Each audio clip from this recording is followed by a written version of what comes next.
ข่าวแห่งการสองผู้เมพิดหมอแดงกันก็เป็นโผลูดายดีเจเว้งสมุทรปราการเมืองไทยนั่นมีแห่งการยานเมืองหุ่มตุ้มสองก่อผู้เมพิดหมอกันเอามีดแดงกันแหลก็เป็นโผไหลลูดายกว่าในยาวเจ้าหน้าที่บริหารสมุทรปราการลาตีผู้สื่อข่าวไทยว่าเมื่อวันที่26เดือน25ยามไหนเจ้าไหลหูว่ามีคนงานมีดแดงเหนือเสียนดังสู่โควิด78ในปอ3ลงเหนือในแลปาตั้งไผ่จอยผู้ทบเพเสกว่ากดทัดด้วยจังซ้ำไรหันใจก่อนหนึ่งนอนล่มอยู่ในกองเลือดมีห้อยมีดแดงตีก้างหน้าอกไผ่ใส่แหลดีปุ้มเจ้าหน้าที่เขาขัดใจลุ่มละให้มันหูดูเสอ่างส่งกว่าห้องยาสีดาอ่ำหึงสังไหลลูเสียงกว่าแปร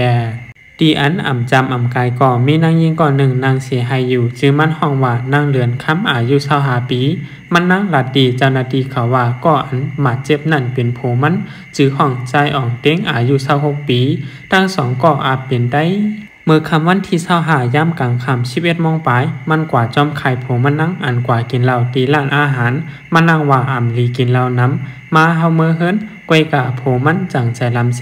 ขึ้นหลาปันมันนั่งแหน่มันนั่งก่อขึ้นปอกขึ้นมาก่อเลี้ยวถึงมาเตียงขึ้นไปจามกลางใน1 มองโผมันจังเมาเหล้าเสปอกขึ้นมา2 โผเมไหลพิษหม้อกันโผมันอียาวปันมันแหล่มันนั่งก่อไหลกว่าเอามีดใน2 ไฟเส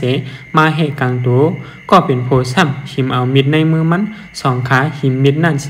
เอาไปมีดแดงเนี้ยตีกลางโผมันนั่งอ่ำไหลดังใสให้โผไหลหลุดได้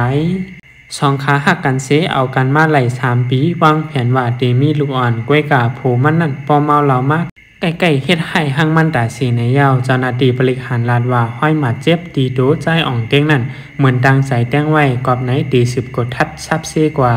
ในกล่องวงจร44 แคมราก็ไล่หันว่าพองใจเต้งอ่องญาติแต้งเสแลนไปนั่นเมมันหยิบตั้งมิดเสลำมาจอมตั้งหลังปอโผมันลมกว่าปออ่ำกว่าเอาเสไหวหลังเมื่อเปียดในยาว